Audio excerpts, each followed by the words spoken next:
Hello दोस्तों, कैसे हो आप सभी। तो दोस्तों, स्वागत है आपका मेरे यूट्यूब चैनल में। आप देख रहे हैं डीएलएड पाठशाला यानी कि डीपी पाठशाला। आज हम पढ़ने वाले हैं कर का अर्थ यानी टैक्स का अर्थ, सरकार की गुल्लक जो उसको कहते हैं, और देश का खर्चा। समझे बच्चों, तो ये है आज का हम लोग का टॉपिक।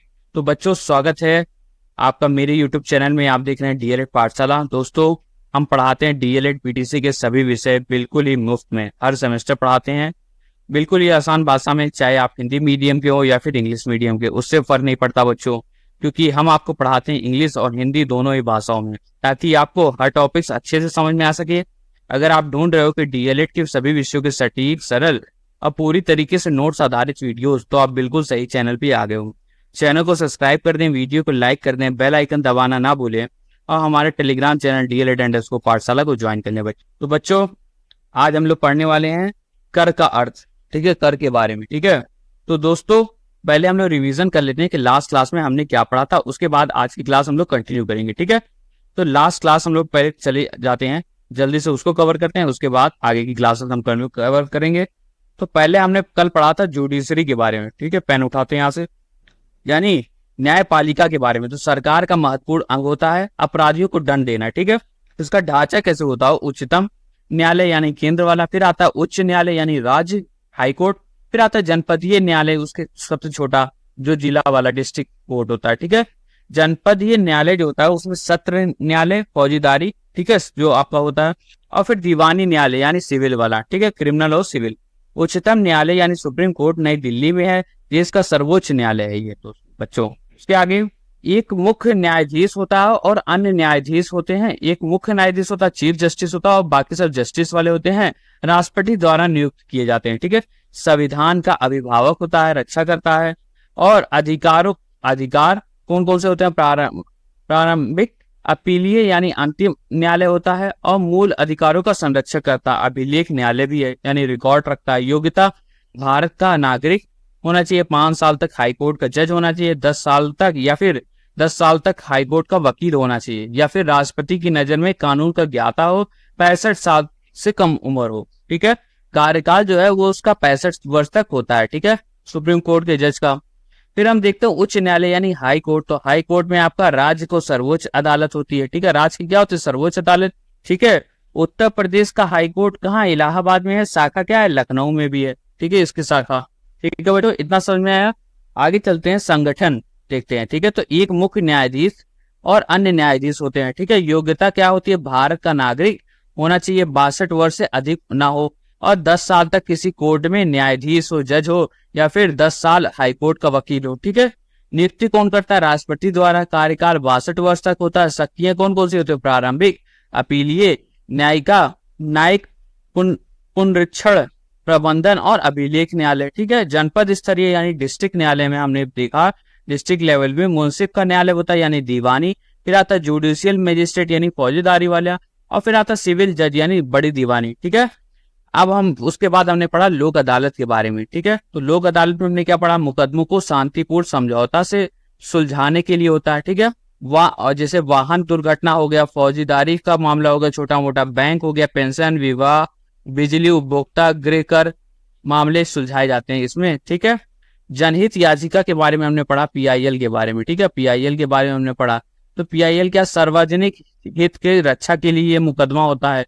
पीड़ितों को बिना भी कोई नागरिक या कोर्ट खुद दायर कर सकता है पीआईएल। ठीक है, शुरुआत जो होता है 1980 के दशक में पीएन भागवती का योगदान होता है। ठीक है, लाभ में निर्धन कमजोर वर्ग को न्याय, सामाजिक आर्थिक का न्याय, सरकार का निरंकुशता का अंकुश लगाया जाता है। ठीक है, उसके बाद हमने पढ़ा परिवार का न्यायालय यानी फैमिली कोर्ट।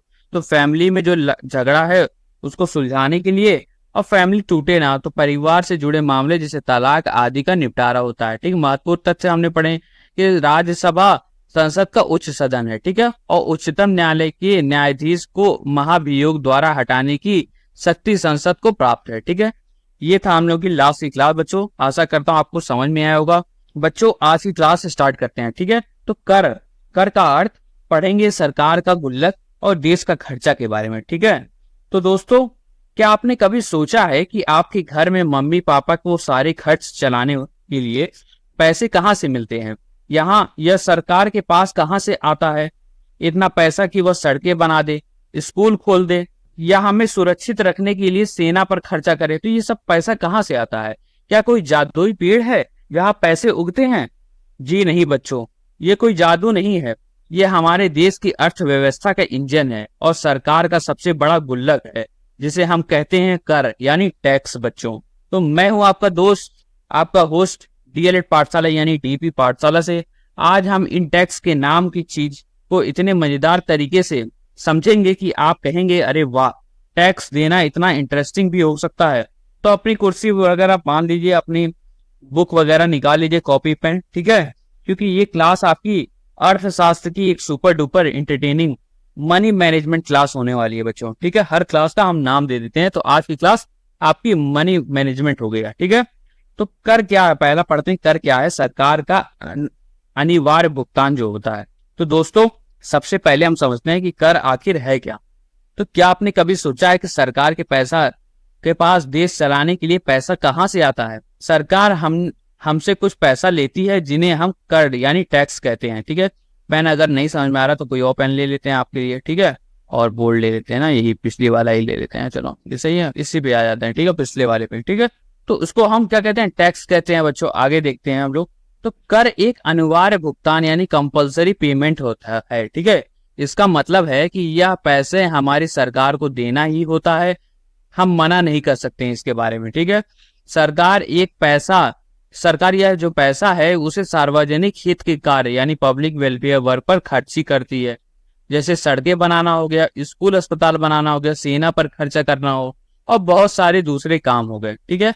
तो जब हम कर देते हैं यानी टैक्स देते हैं, ठीक है, कर यानी टैक्स देते हैं, तो हमें तुरंत यानी डायरेक्ट कोई फायदा नहीं दिखता है, इसका फायदा पूरे समाज को मिलता है। समझे बच्चों?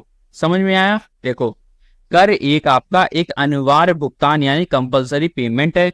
इसका मतलब होता है कि पैसा हमें सरकार को देना ही होता है और हम मना नहीं कर सकते हैं। ये एक आपका मैंडेटरी डोनेशन होता है एक तरीके से, ठीक है। सरकार ये पैसा क्या लेती है, क्यों लेती है आपका? तो सरकार ये पैसा आपका सार्वजनिक हित के कार्य यानी पब्लिक वेलफेयर वर्क पर खर्चा करती है, जैसे कि सड़कें बनाना, स्कूलें, अस्पताल बनाना, हमारी सुरक्षा के लिए सेना पर खर्च करना, और ऐसे ही बहुत सारे दूसरे काम जो हमारे और पूरे समाज के भले के लिए है, ठीक है। तो हमें तुरंत फायदा नहीं दिखता है इसका जब हम कर देते हैं, ठीक है। टैक्स जब हम देते हैं तो तुरंत फायदा नहीं दिखता है, तो हमें तुरंत कोई फायदा नहीं दिखता है, इसका हम फायदा पूरे समाज को मिलता है। जैसे हम एक बड़े तालाब में पानी डालते हैं तो वो पानी सबका होता है, ठीक है। इसी तरीके से आपका कर भी है। कर के तत्व के बारे में देखते हैं यानी विशेषता के बारे में बच्चों, ठीक है। क्या विशेषता होती है कर की? कैरेक्टरिस्टिक ऑफ टैक्सेस, टैक्स की ABCD कह सकते हैं, ठीक है। तो कर की कुछ खास बातें या विशेषताएं होती है जो इसे बाकी भुगतान से अलग बनाती है, ठीक है। क्या क्या होती है विशेषताएं? तो कर एक अनिवार्य भुगतान यानी कंपलसरी है, ठीक है, हमें देना ही है, कंपलसरी है, ठीक है, ठीक है, कंपलसरी है। कर से मिली आय का इस्तेमाल सार्वजनिक हित में होता है, सबके भले के लिए, ठीक है, पब्लिक वेलफेयर के लिए होता है।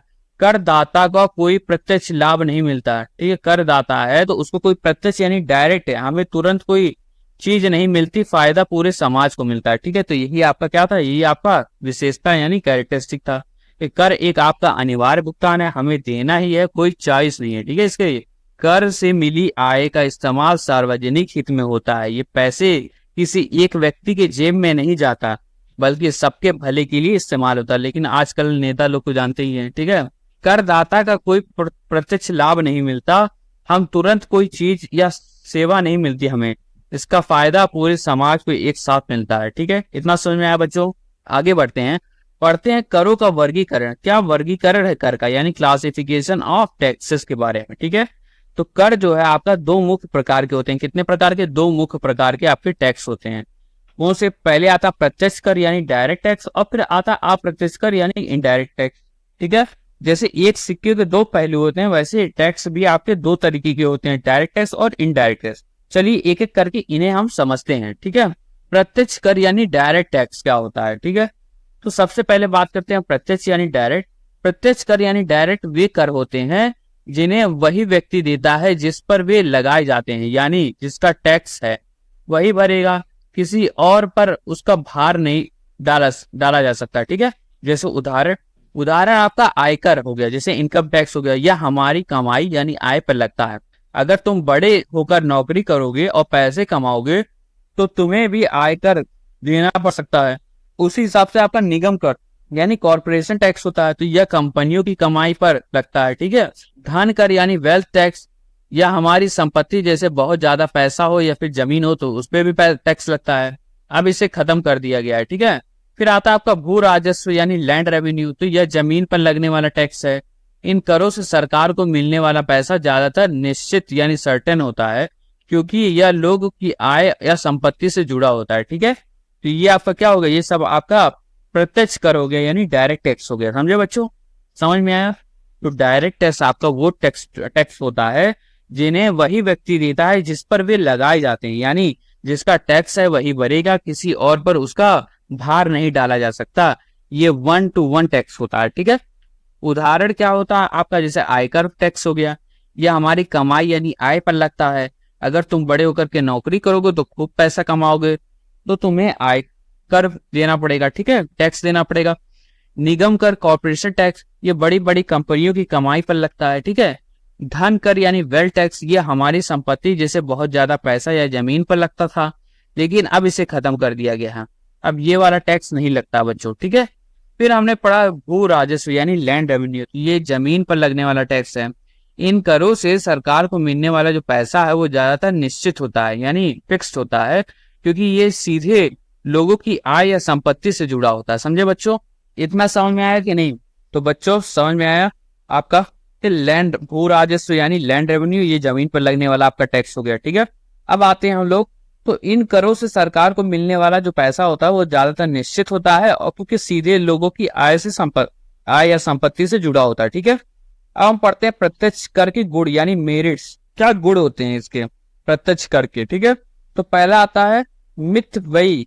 ठीक है। मित व्ययी यानी इकोनॉमिकल यानी इजी टू एडमिनिस्टर। ठीक है। तो इन्हें इकट्ठा करना यानी उसका कलेक्ट करना आसान होता है। ठीक है। निश्चित यानी सर्टेन, इनसे सरकार की कितनी आय होगी इसका अनुमान लगाना आसान होता है। ठीक है। डायरेक्ट टैक्स का दोष क्या क्या होते हैं? डीमेरिट्स। तो डीमेरिट्स आपके असुविधाजनक यानी इनकन्वीनियंट, तो इन्हें भरना कई बार मुश्किल लगता है। ठीक है। दूसरा क्या है? कर की चोरी होती है यानी टैक्स इन्वेशन, तो लोग इन्हें छुपाने यानी चुराने की कोशिश करते हैं बच्चों। ठीक है। तो ये था आपका फायदा, लाभ और गुण और दोष। तो ठीक है।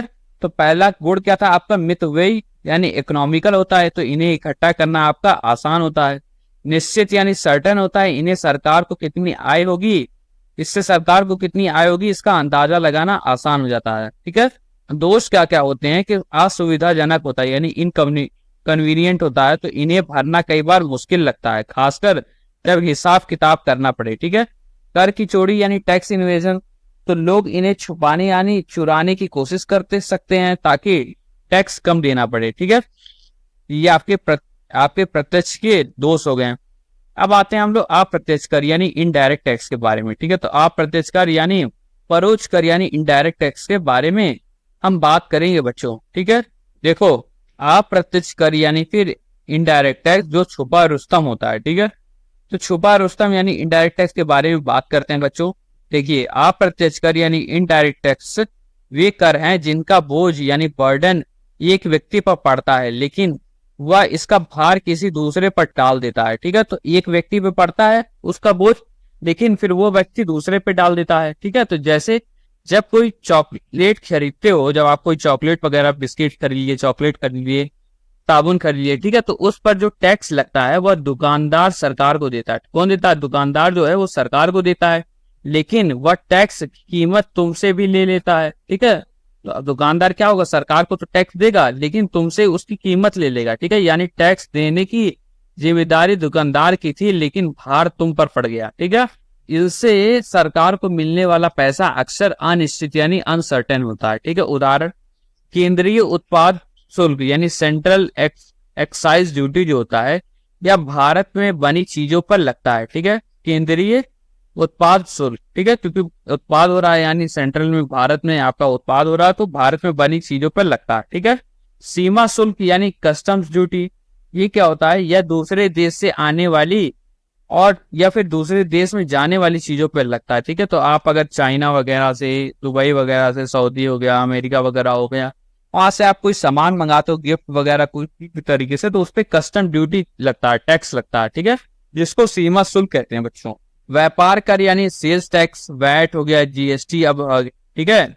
तो जब तुम कोई चीज बेचते हो या फिर खरीदते हो तो उस पर व्यापार कर लगता है। ठीक है, फिर आता है सेवा कर यानी सर्विस टैक्स, अब जीएसटी में शामिल है ये भी। तो यह जब हम कोई सेवा यानी सर्विस लेते हैं, जैसे बाल कटवाना हो गया, रेस्टोरेंट में खाना हो गया, तो उस पर भी कर लगता है। ठीक है, मनोरंजन कर यानी इन्वायरमेंट एंटरटेनमेंट टैक्स, तो यह सिनेमा देखने या मेले में जाने पर लगता है बच्चों, समझे। तो ये सारे आपके क्या थे, आप प्रत्यक्ष करते हैं बच्चों, समझ में आया। देखो, आप प्रत्यक्ष कर भी टैक्स हैं जिनका बोझ जो है वो बर्डन यानी बोझ एक व्यक्ति पर पड़ता है, लेकिन वह इसका भार किसी दूसरे पर डाल देता है। ये पास ऑन वाला जो गेम होता है, कि मतलब वो गेम देखे हो ना, पिलो वाला यानी तकिया वाला एक गेम होता है, गाना बजता है, ठीक है, मूवी वगैरह में होती है, तो उसको पास करते रहते हैं और गाना जिस पे रुक जाता है तो उसको उसको डेयर करना पड़ता है। ठीक है, कुछ करना पड़ता है, वो हार जाता है। ठीक है, तो इस तरीके से पास ऑन गेम की तरह वो काम करता है। ठीक है, उदाहरण क्या है, जब तुम कोई चॉकलेट खरीदते हो तो उस पर जो टैक्स लगता है वह दुकानदार सरकार को देता है, लेकिन यह टैक्स की कीमत तुमसे भी लेता है। ठीक है, यानी टैक्स देने की जिम्मेदारी जो आपकी दुकानदार की थी, लेकिन भार तुम पर पड़ गया। ठीक है, इन्हें सरकार को मिलने वाला जो पैसा है वो अक्सर अनिश्चित यानी कोई निश्चित नहीं होता है। ठीक है, उदाहरण सुनते हैं। केंद्रीय उत्पाद शुल्क यानी ये भारत में बनी चीजों पर लगता है आपका केंद्रीय उत्पाद शुल्क। फिर आता है सीमा शुल्क यानी कस्टम ड्यूटी, तो ये दूसरे देश से आने वाली इंपोर्ट हो गया या फिर दूसरे देश जाने वाली यानी एक्सपोर्ट हो गया, तो इन सब चीजों पे लगता है।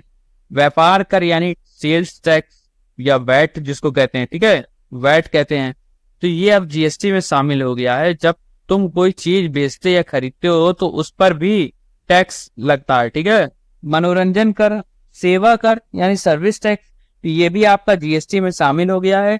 जब तुम कोई सेवा लेते हो, जैसे बाल कटवाना हो गया, रेस्टोरेंट में खाना हो गया, तो उस पर भी कर लगता है। फिर आता है आपका मनोरंजन कर यानी फिर इंटरटेनमेंट, तो ये सिनेमा देखना या फिर मेले में जाने में लगता है। ठीक है, अब आते हैं अप्रत्यक्ष करों के गुण के बारे में यानी मेरिट्स ऑफ इनडायरेक्ट टैक्सेस के बारे में। ठीक है बच्चों, तो गुण के बारे में बात करते हैं बच्चों। न्यायपूर्ण यानी जस्ट, अमीर लोग ज्यादा महंगी चीज खरीदते हैं तो ज्यादा टैक्स देते हैं, गरीब लोग सस्ती चीज खरीदते हैं तो कम टैक्स देते हैं। ठीक है, करों की चोरी कठिन, ठीक है, डिफिकल्टी टू इन्वेट टैक्स, इन्हें छुपाना मुश्किल होता है क्योंकि ये चीजों की कीमत में ही जुड़े होते हैं। ठीक है, समझे। आते हैं डीमेरिट्स यानी नुकसान क्या होता है, करों का दोष क्या है अप्रत्यक्ष कर का, तो नागरिक चेतना का अभाव यानी लैक ऑफ सिविक सेंस, लोगों को पता ही नहीं चलता कि वे कितना टैक्स दे रहे हैं क्योंकि यह कीमत में जुड़ा होता है। ठीक है, फिर आपका आता है न्याय संगत नहीं। ठीक है, तो बच्चों not fair to some extent यानी कभी कभी जरूरी चीजों पर भी टैक्स लगता है जिन्हें गरीब लोग को भी वह टैक्स देना पड़ता है। ठीक है, तो ये सारे आपके दोस्त हैं अप्रत्यक्ष कर के बच्चों, समझे।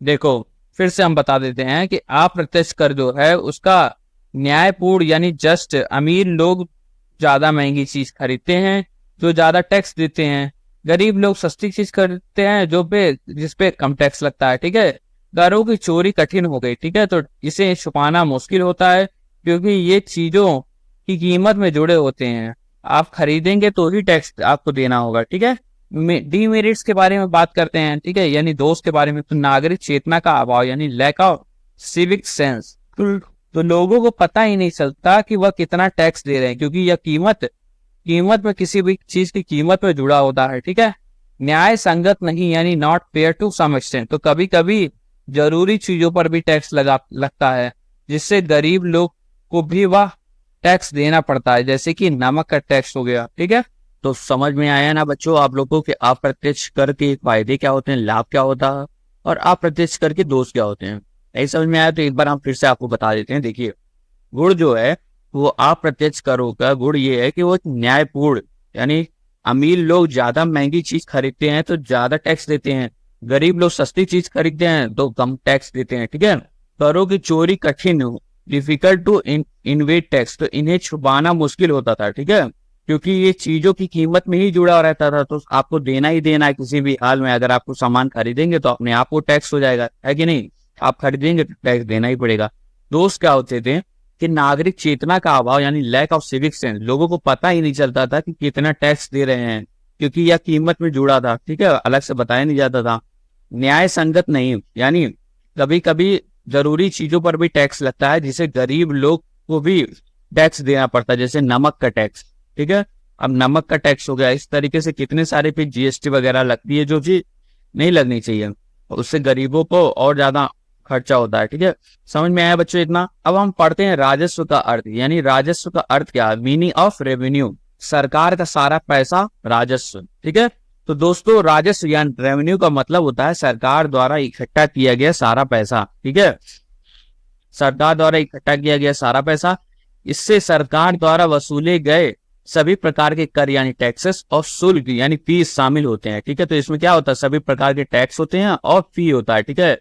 सरकार के निवेशों यानी इन्वेस्टमेंट पर मिलने वाले ब्याज यानी इंटरेस्ट और लाभांश यानी डिविडेंड भी राजस्व में आता है। तो इन्वेस्टमेंट जो निवेश उन्होंने किया है और उससे मिलने वाले जो ब्याज है, जो इंटरेस्ट है और लाभांश है यानी डिविडेंड है, उस पर भाई वो भी आपका राजस्व में आता है। अलग अलग सेवाओं यानी सर्विसेज के बदले सरकार को जो पैसे मिलते हैं वह भी आपका राजस्व कहलाता है। समझे? समझ में आया राजस्व क्या होता है बच्चों? देखो राजस्व जो है वो सरकार का सारा पैसा है, ठीक है। अब कैसे कैसे? तो इसमें सरकार द्वारा वसूले गए सभी प्रकार के कर यानी टैक्सेस और शुल्क यानी फीस। अब जो एग्जाम वगैरह का फॉर्म आता है उसमें भी लगता है ना फीस वगैरह, तो ये सारी चीजें आपकी राजस्व में आ गई। सरकार के निवेशों पर मिलने वाला ब्याज और लाभांश यानी डिविडेंड भी राजस्व में आता है। इसी तरीके से अलग अलग सेवाओं जैसे सरकारी अस्पताल की फीस के बदले सरकार जो पैसा मिलता है वह भी आपका राजस्व कहलाता, समझे? यानी राजस्व जो है वो सरकार की कुल कमाई है कि नहीं? अब देखो आप लोग, फॉर्म आ जाता है वैकेंसीज का, फॉर्म आ जाएगा 500 रुपये 1000 रुपये का फॉर्म आ जाएगा, उसके बाद से डीले करते जाएंगे एग्जाम करवाने, एग्जाम होगा ही नहीं, ठीक है, क्योंकि इधर से ये पैसा तो निकाल ही लिए हैं, रेवेन्यू मिल गया सरकार को, वैकेंसी निकालेंगे, ठीक है, तो उससे क्या होगा? उनको फिर वेतन देना पड़ेगा और उनको खर्चा करना पड़ेगा सरकार को। फिर उसके बाद से रिटायर्ड होंगे तो उसको पैसा देना पड़ेगा। इसलिए लोग, जो भी गवर्नमेंट रहती है वो चाहती है कि ज्यादा से ज्यादा हम चाहें कि लोगों को हम वैकेंसी से ही ना दें, है कि नहीं? इलेक्शन जब आता है तब इसकी स्टार्टिंग होती है वैकेंसीज की, धीरे धीरे धीरे धीरे, जिससे अगली बार हमको फिर से वोट दिया जाए, है कि नहीं? समझ में आ रहा है बच्चों? समझ में आ रहा है? बता देता हूँ, हमारा इंस्टाग्राम अकाउंट dp.पाठशाला, यहाँ पे आप हमें फॉलो कर ले, ठीक है। हमसे बात करना है अगर आपको तो यहाँ पे जाकर के हमें फॉलो कर ले। आप कुछ भी पूछ सकते हैं हमसे, हम आपको उसका आंसर वगैरह सारी चीजें बता देंगे, ठीक है। और नोट्स चाहिए अगर आपको तो टेलीग्राम चैनल DLED_पाठशाला, ये हमारा टेलीग्राम चैनल, इसको ज्वाइन करें।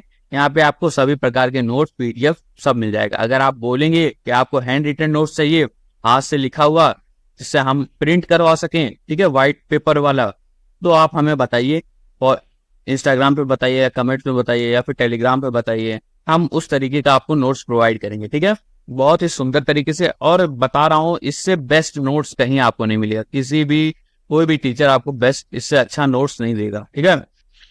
चलो आते हैं राजकोषीय नीति यानी फिस्कल पॉलिसी, ठीक है। तो राजकोषीय नीति के बारे में पढ़ते हैं बच्चों, यानी सरकार का जो मनी मैनेजमेंट प्लान होता है, ठीक है, मनी को मैनेज करना। तो बच्चों अब हम बात करते हैं कि सरकार के मनी मैनेजमेंट प्लान की यानी राजकोषीय नीति के बारे में, ठीक है। तो राजकोषीय नीति का मतलब है कि सरकार कैसे पैसा इकट्ठा करती है, यानी कर लगा करके कैसे पैसा इकट्ठा करती है और कैसे उन्हें खर्चा करती है, ताकि देश की जो अर्थव्यवस्था यानी इकोनॉमी है सही दिशा में चले, ठीक है, तो सही दिशा में चले, ऐसे चले ना कि ऐसे चले, ठीक है। तो इसके दो प्रमुख तरीके हैं, कौन कौन से उपकरण है, टूल्स हैं। पहला आता कर स्तर एवं ढांचे में परिवर्तन यानी चेंजेस इन टैक्स लेवल, ठीक है, कर का जो स्तर है उसमें कुछ चेंज करिए, और ढांचा यानी स्ट्रक्चर को भी चेंज करिए। जैसे सरकार टैक्स को बढ़ा या घटा सकती है या नए तरीके के टैक्स ला सकती है, ठीक है, तो ये आपका क्या होगा? Change in tax level and structure. दूसरा आता है आपका विभिन्न मदों में सरकार द्वारा व्यय में परिवर्तन यानी change in government expenditure in various area, ठीक है, यानी सरकार यह तय करती है कहाँ ज्यादा पैसा खर्च करना है और कहाँ कम करना है। जैसे शिक्षा पे ज्यादा करना चाहिए, स्वास्थ्य पे और रक्षा पे, ठीक है, और कहाँ पे कम करना चाहिए, ये सारी चीजें सरकार को निर्णय लेना चाहिए। ठीक है, तो ये था आपका राजकोषीय नीति। बच्चों देखो, राजकोषीय नीति का मतलब है कि सरकार कैसे पैसा इकट्ठा करती है टैक्स लगाकर, और उन पैसे को कैसे खर्चा करती है ताकि देश का अर्थव्यवस्था जो है वो सही दिशा में चले। ठीक है, जीडीपी वगैरह हर चीज। इसके दो प्रमुख उपकरण है, तरीके हैं। ठीक है, कौन कौन से? पहला आता है आपका कर स्तर एवं ढांचे में परिवर्तन, यानी सरकार टैक्स को बढ़ा सकती है या फिर घटा सकती है, या फिर नए तरीके के टैक्स ला सकती है, तो ये आपका परिवर्तन हो गया। दूसरा हो गया विभिन्न मदों में सरकार द्वारा व्यय में परिवर्तन, यानी सरकार यह तय करती है कि कहाँ ज्यादा पैसा खर्चा करना है, कहाँ पे कम खर्चा करना है। ठीक है, ये आपका ये हो गया। अब हम पढ़ते हैं इसके उद्देश्य, नीतियां क्या है, इनकी नीतियों के उद्देश्य क्या है, राजकोषीय नीतियों के उद्देश्य, ऑब्जेक्टिव क्या होते हैं इसके। तो ऑब्जेक्टिव क्या हो गए कि अर्थव्यवस्था हमारा सही दिशा में चले, यही ऑब्जेक्टिव होगा ना ओवरऑल। तो अब हम पढ़ते हैं इसके बारे में क्या है। तो राजकोषीय नीति की कुछ खास लक्ष्य यानी गोल को पूरा करने के लिए बनाई जाती है। ठीक है, कौन कौन सा? पहला आता पूंजी निर्माण यानी कैपिटल फॉर्मेशन। देखो, देश में नई चीजें बनाने के लिए पैसा इकट्ठा करना। ठीक है, जैसे कारखाने हो गए, तो देश में अगर नई चीजें बनाने के लिए पैसा इकट्ठा करना है, जैसे कारखाने, तो इसके लिए ये होता है राजकोषीय नीति। ठीक है, राष्ट्रीय आय में वृद्धि, इंक्रीज इन नेशनल इनकम, तो पूरे देश की कमाई को बढ़ाना हो, उसके लिए आय व धन वितरण विषमताओं को कम करना, यानी reducing in equalities in income and wealth distribution. ठीक है, यानी यह कोशिश करना कि अमीर और गरीब के बीच में अंतर जो है वो कम रहे हो। ठीक है, बढ़े ना अंतर। अब आते हैं मुद्रास्फीति दशाओं पर नियंत्रण लगाना। ठीक है, मुद्रास्फीति दशाओं पर नियंत्रण लगाना यानी कंट्रोलिंग इन्फ्लेशनरी कंडीशंस, यानी महंगाई इन्फ्लेशन को कम करना। ठीक है, फिर आता है रोजगार के अवसरों में वृद्धि करना, यानी इंक्रीज एम्प्लॉयमेंट अपॉर्चुनिटी, यानी ज्यादा से ज्यादा लोगों को काम दिलाना। ठीक है, तो ये सारे क्या थे, ये सारे आपके उद्देश्य थे। ठीक है, देखो, पूंजी निर्माण यानी देश की नई चीजें बनाने के लिए पैसा इकट्ठा करना, जैसे कारखाने हो गए, इंफ्रास्ट्रक्चर हो गया। ठीक है, राष्ट्रीय आय में वृद्धि यानी पूरे देश की कमाई को बढ़ा देना। फिर आता है आय व धन वितरण विषमताओं को कम करना, यानी ये कोशिश करना कि अमीर और गरीब के बीच में जो अंतर है बच्चों वो कम हो, यानी सब बराबर रहे। ठीक है, फिर आता है आपका महंगाई को कम करना, यानी इन्फ्लेशन को कम करना। उसके बाद आपका आता है रोजगार के अवसर में वृद्धि लाना, यानी ज्यादा से ज्यादा लोगों को काम दिलाना। ठीक है, तो ये थे आपके ऑब्जेक्टिव्स इसके। समझ में आया बच्चों? समझ में आया तो वीडियो को लाइक कर दें। ठीक है, वीडियो को लाइक करें ऐसे। ठीक है, आगे बढ़ते हैं। केंद्रीय सरकार की आय के स्रोत तथा व्यय की मदे। ठीक है, यानी sources of revenue and item of expenditure of union government. ठीक है, यानी हमारी जो केंद्रीय सरकार को पैसा कहाँ से मिलता है और वो कहाँ खर्च करती है। ठीक है, देखो, केंद्रीय सरकार की जो आय के स्रोत तथा व्यय में मानदेय हैं, यानी दिल्ली का बजट है, केंद्र सरकार आपका दिल्ली है। ठीक है, तो दिल्ली का बजट। तो बच्चों अब हम देखते हैं कि हमारी केंद्रीय सरकार को पैसा कहाँ से मिलता है और वो खर्च कहाँ से करती है। जैसे किसी घर का बजट होता है। ठीक है, तो केंद्रीय सरकार के आय के स्रोत के बारे में बात करते हैं, कौन कौन से स्रोत से। ठीक है, आय के स्रोत यानी केंद्रीय सरकार को पैसा दो तरह से मिलता है। कौन कौन सा? कर से मिलता है, कर स्रोत, टैक्स से, जो टैक्स से मिलता है। ठीक है, इसमें कौन कौन सा टैक्स होता है, जैसे उत्पाद शुल्क। ठीक है, एक्साइज ड्यूटी जिसको कहते हैं। भारत सरकार बहुत सी चीजों पर यह टैक्स लगाती है जो देश के अंदर बनती है, जैसे कपड़े हो गया, बिजली का सामान हो गया आदि। तो जो अपने देश में बन रही है यानी उत्पाद हो रही है। ठीक है, तो उसका उत्पाद का शुल्क देना पड़ेगा सरकार को। ठीक है, फिर आता है सीमा शुल्क यानी कस्टम ड्यूटी। ये वही हो गया कि इंपोर्ट करिए, एक्सपोर्ट करिए तो उस पर लगेगा। या उन चीजों पर लगता है जो एक्सपोर्ट करिए तो उस पर लगेगा, या उन चीजों पर लगता है जो हम दूसरे देशों से मंगाते हैं, यानी आयात करते हैं, इंपोर्ट करते हैं, या दूसरे देशों को बेचते हैं यानी निर्यात करते हैं, यानी एक्सपोर्ट करते हैं। ठीक है, आयकर यानी इनकम टैक्स तो कृषि आय के अतिरिक्त या लोगों की कमाई पर लगने वाला टैक्स है, लेकिन खेती से इससे होने वाली कमाई पर नहीं लगता। ठीक है, भारत में आयकर प्रगतिशील है, यानी ज्यादा कमाने वाले ज्यादा टैक्स देते हैं, समझे।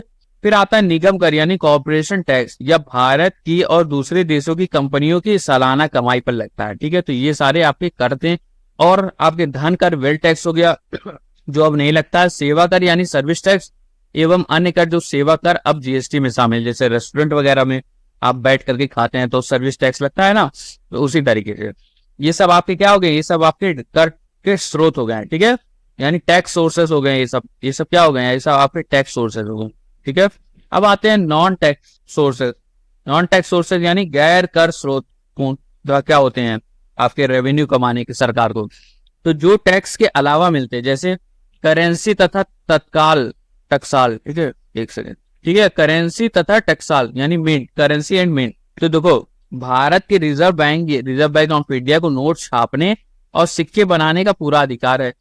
इससे भी सरकार को आय होती है। ठीक है, मुद्रांक यानी स्टैम्प तथा रजिस्ट्री व भू राजस्व यानी रजिस्ट्रेशन एंड लैंड रेवेन्यू, इसमें वह पैसा शामिल है जो केंद्र शासित प्रदेशों में स्टैंप ड्यूटी यानी स्टैंप ड्यूटी या रजिस्ट्रेशन से मिलता है, यहाँ या जमीन पर लगने वाला भू राजस्व से मिलता है। ठीक है, तो ये सब आपके गैर स्रोत हो गए, आपके नॉन टैक्स सोर्सेस हो गए बच्चों। ठीक है, आगे देखते हैं प्रशासनिक प्राप्तियां यानी एडमिनिस्ट्रेटिव रिसिप्ट्स।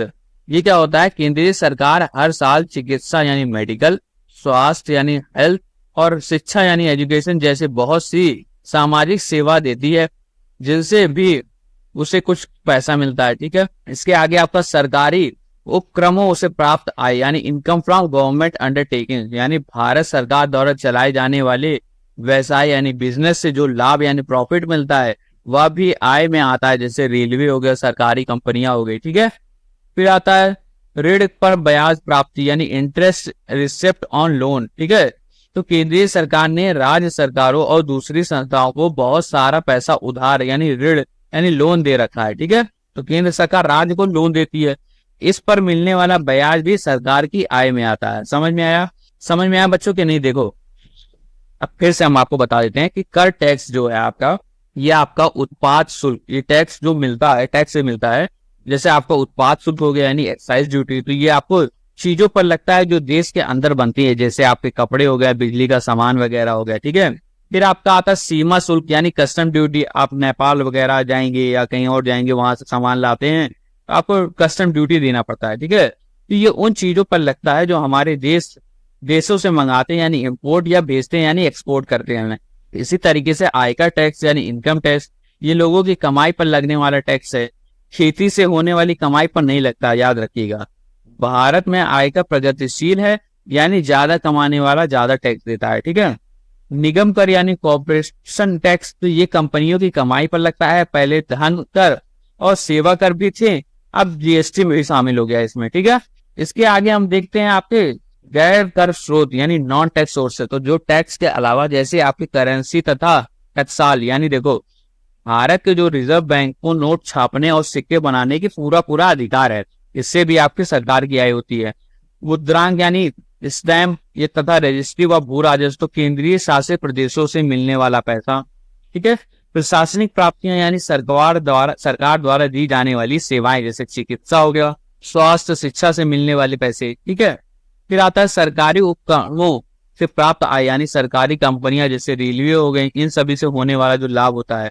फिर ऋण पर ब्याज, जो सरकार ने राज्य सरकारों को दूसरी संस्थाओं को जो पैसा उधार दिया है उस पर मिलने वाला ब्याज। ठीक है, तो ये सारे आपके सोर्सेस हो गए रेवेन्यू के। ठीक है, अब हम पढ़ते हैं बच्चों अपना लास्ट टॉपिक आज की क्लास का, कि केंद्रीय सरकार के व्यय में की मानदेय। ठीक है, यानी items of expenditure of union government. ठीक है, तो देखो केंद्रीय सरकार के व्यय की मानदेय। ठीक है, केंद्रीय सरकार अपना पैसा कहाँ खर्च करती है उसके बारे में। ठीक है, पैसा कहाँ से आता है वो हमने जान लिया। अब खर्च कहाँ होता है, एक्सपेंड कहाँ होता है, कहाँ खर्च करती है। प्रतिरक्षा सेवा यानी डिफेंस सर्विसेज, इसमें 3 सेना आती है, जल हो गया, थल हो गया और वायु हो गया। इन सभी पर होने वाला सारा खर्चा शामिल है ताकि हमारा देश जो है सुरक्षित रहे। ठीक है, फिर आता है ऋण सेवा एवं ब्याज अदायगी। ठीक है, यानी डेप्ट सर्विसिंग एंड इंटरेस्ट पेमेंट। तो देखो केंद्रीय सरकार देश के विकास यानी डेवलपमेंट और दूसरे कामों के लिए समय समय पर देश के अंदर और बाहर से पैसा उधार लेती है। ठीक है, इस उधार पर हर साल यानी ब्याज चुकाना पड़ता है, जो एक बड़ा खर्चा होता है। ठीक है, आपने देखा होगा ना, आपने देखा होगा पाकिस्तान कटोरा लेकर के चला जाता है किसी से भी पैसा मांगने के लिए, है नहीं? ठीक है, अपना युद्ध भी लड़ने के लिए दूसरे से पैसा चला जाता है लेने के लिए।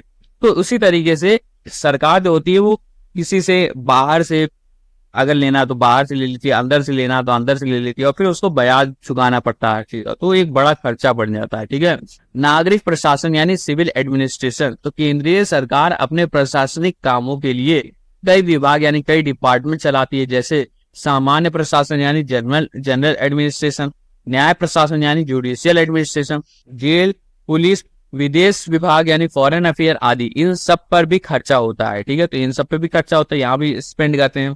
फिर आता है सामाजिक तथा सामुदायिक की सेवा यानी सोशल एंड कम्युनिटी सर्विस, तो सरकार लोगों के भले के लिए, शिक्षा के लिए, सिंचाई के लिए, सामाजिक कल्याण यानी सोशल वेलफेयर, और वैज्ञानिक विभाग यानी साइंटिफिक डिपार्टमेंट आदि पर पैसा खर्चा करती है, ठीक है। तो ये सारे चीजों पर पैसा खर्चा करती है, ये सारे आपके व्यय के मध्य है, ठीक है बच्चों। देखो, प्रतिरक्षा सेवा यानी डिफेंस सर्विसेज, तो इनमें 3 सेनाओं पर होने वाला सारा खर्च शामिल होता है, जैसे ताकि हमारा देश सुरक्षित रहे बच्चों। फिर आता है ऋण सेवा एवं ब्याज अदायगी, यानी सरकार ने जो उधार दिया है उस पर हर साल ब्याज उसको चुकाना पड़ता है, तो ये एक बड़ा खर्चा होता है, ठीक है। इसके अलावा नागरिक प्रशासन यानी सिविल एडमिनिस्ट्रेशन, यानी सरकार अपने विभागों जैसे पुलिस, न्याय, विदेश विभाग को चलाने पर भी खर्चा देती है। फिर आपका सामाजिक तथा सामुदायिक की सेवाएं यानी सोशल एंड कम्युनिटी सर्विसेज, तो सरकार लोगों को भलने के लिए शिक्षा, सिंचाई, समाज कल्याण और वैज्ञानिक विभाग पर पैसा खर्चा करती है, ठीक है। ये सारे आपके एक्सपेंडिचर हैं बच्चों के, सरकार पैसा कहाँ खर्चा करती है। कुछ खास बातें आइए जान लेते हैं। आइटम यानी वस्तु का मतलब होता है चीजें, ठीक है। व्यापार के द्वारा वस्तुओं को दूसरे देश में बेचना निर्यात कहलाता है, ठीक है। तो अगर हम कोई चीज अपने देश से दूसरे देश कंट्री में जाकर के उस सामान को बेच रहे हैं तो वो क्या कर रहे हैं, हम एक्सपोर्ट कर रहे हैं यानी निर्यात कर रहे हैं, ठीक है। और उधर से आता है और यहाँ इंडिया में बिकता है तो वो इम्पोर्ट हो गया, ठीक है, आयात हो गया, ठीक है, आया है, आयात हो गया, और निर्यात मतलब गया है। भू राजस्व यानी लैंड रेवेन्यू, तो केंद्र सरकार की आय का स्रोत नहीं है भू राजस्व, या ज्यादातर राज्य सरकार की आय का स्रोत होता है, ठीक है। तो लैंड रेवेन्यू यानी भू राजस्व जो है वो स्टेट गवर्नमेंट का हिस्सा है, ठीक है। इसमें राजस्व जो केंद्र सरकार है यानी सेंट्रल का हिस्सा नहीं है, ठीक है। ठीक है बच्चों, समझ में आया कि नहीं ये सारी चीजें। आज का लेक्चर कैसा लगा बच्चों? आइए हम लोग कुछ बात कर लेते हैं नोट्स के बारे में, शॉर्ट नोट, ठीक है। तो कर यानी टैक्स, तो सरकार को दिया जाने वाला अनिवार्य भुगतान सार्वजनिक हित के लिए होता है। विशेषताएं क्या होती है? अनिवार्य भुगतान है, आय को सार्वजनिक हित में उपयोग होता है, कोई प्रत्यक्ष लाभ नहीं होता इसमें, ठीक है। करों का वर्गीकरण यानी प्रत्यक्ष कर, डायरेक्ट टैक्स वही व्यक्ति देता है जिस पर लगता है टैक्स, ठीक है। उदाहरण आयकर, निगम कर, भू राजस्व, ठीक है। गुण क्या होते हैं? मित व्यय निश्चित होता है, ठीक है। दोष क्या होते हैं? असुविधाजनक, और कर की चोरी संभव होती है। अप्रत्यक्ष कर यानी इनडायरेक्ट टैक्स भार दूसरे पर टाला जा सकता है, ठीक है। उदाहरण उत्पाद शुल्क हो गया, सीमा शुल्क हो गया, व्यापार कर, सेवा कर, मनोरंजन कर, अब जीएसटी में शामिल है मनोरंजन कर यानी एंटरटेनिंग टैक्स जो होता है, ठीक है। गुण न्यायपूर्ण होता है, अमीरों पर ज्यादा लगता है, ठीक है। चोरी कठिन होती है इसमें, ठीक है। दोष क्या होता है? नागरिक चेतना का अभाव, कभी कभी न्याय संगत नहीं होता है, ठीक है। राजस्व यानी रेवेन्यू के बारे में हमने पढ़ा कि सरकार द्वारा वसूले गए सभी कर, शुल्क, ब्याज, लाभांश और सेवाओं से प्राप्त पैसा, ये सारे आपके राजस्व में आते हैं। राजकोषीय नीति हमने देखी कि किस तरीके से हम अर्थव्यवस्था को सही दिशा में लाएं खर्च करने। सरकार द्वारा राजस्व संग्रह और व्यय का नियमन अर्थव्यवस्था को सही दिशा में लेने के लिए, ठीक है। उपकरण क्या होता है? कर स्तर, ढांचे में बदलाव या सरकारी व्यय में बदलाव, ठीक है। उद्देश्य क्या है? पूंजी निर्माण, राष्ट्रीय आय में वृद्धि, धन विषमता को कम करना, ठीक है, डिफरेंस कम करना अमीर और गरीब में, महंगाई नियंत्रण करना और रोजगार को बढ़ाना, ठीक है। केंद्रीय सरकार की आय के स्रोत हमने पढ़े हैं कि कर स्रोत आपको उत्पाद शुल्क हो गया, सीमा शुल्क हो गया, आयकर हो गया, निगम कर हो गया, सेवा कर हो गया। गैर कर स्रोत में आपका करेंसी टकसाल हो गया, मुद्रांक, रजिस्ट्री, भू राजस्व केंद्र शासित प्रदेशों में, ठीक है।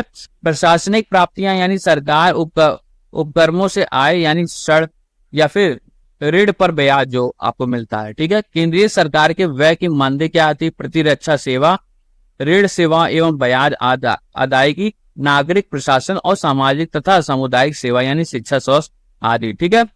महत्वपूर्ण तथ्य हमने देखा कि निर्यात मतलब होता है यहाँ से किसी और देश में सामान को भेजना, बेचना। वो राजस्व आपका केंद्र सरकार की आय का स्रोत नहीं है, ठीक है। ये था बच्चों आज की क्लास। कल हम लोग पढ़ेंगे उत्तर प्रदेश सरकार की आय के स्रोत तथा व्यय की मानदेय, ठीक है। हमारी आज है 23 क्लासेस, 23rd क्लासेस है। 25 क्लास जो है वो हमारी 25th आपकी लास्ट रहेगी, फाइनल क्लास रहेगी। 25 क्लास में हम लोग ये सामाजिक विज्ञान आपका कंप्लीट सिलेबस कंप्लीट कर लेंगे, ठीक है, कंप्लीट हो जाएगा बच्चों। तो दोस्तों ये थी हमारी सरकार की गुल्लक यानी कर और राजस्व का पूरा सफर। उम्मीद है आपको ये मनी मैनेजमेंट क्लास मजेदार लगी होगी। आपने सीखा होगा कि कैसे आपके द्वारा दिए गए एक एक रुपया देश के विकास में काम आता है। ये सब जानकर आपको एक जिम्मेदार नागरिक होने पर बहुत गर्व महसूस होगा बच्चों। अगर आपको ये वीडियो पसंद आया है तो इसे लाइक करना बिल्कुल मत भूलना, अपने दोस्तों के साथ शेयर करो, खास करके जो डीएलएड वाले हैं। और हाँ, डीपी पाठशाला को सब्सक्राइब करना मत भूलना, क्योंकि हम ऐसे मजेदार तरीके से आपको पढ़ाते रहेंगे और पढ़ाई को और ब्लॉकबस्टर मूवी की तरह दिखाएंगे आपको, ठीक है। मिलते हैं अगली क्लासेस में, तब तक के लिए पढ़ते रहिए, बढ़ते रहिए। और हाँ, अगली बार जब आपसे कोई चॉकलेट खरीदो तो याद रखना आप देश के विकास में भी योगदान दे रहे हो। कुछ लोग सोचते हैं ना कि हम तो टैक्स दे नहीं रहे हैं, हमको क्या दिक्कत है। तो टैक्स आप दे रहे हो वो इनडायरेक्ट टैक्स है बच्चों, ठीक है। आप कुछ भी चीज खरीदते हो उस पर टैक्स लगता है, ठीक है। तो आप देश के विकास में भी योगदान दे रहे हो। इसी के लिए जय हिंद, जय भारत, ठीक है। Thank you so much, bye everyone.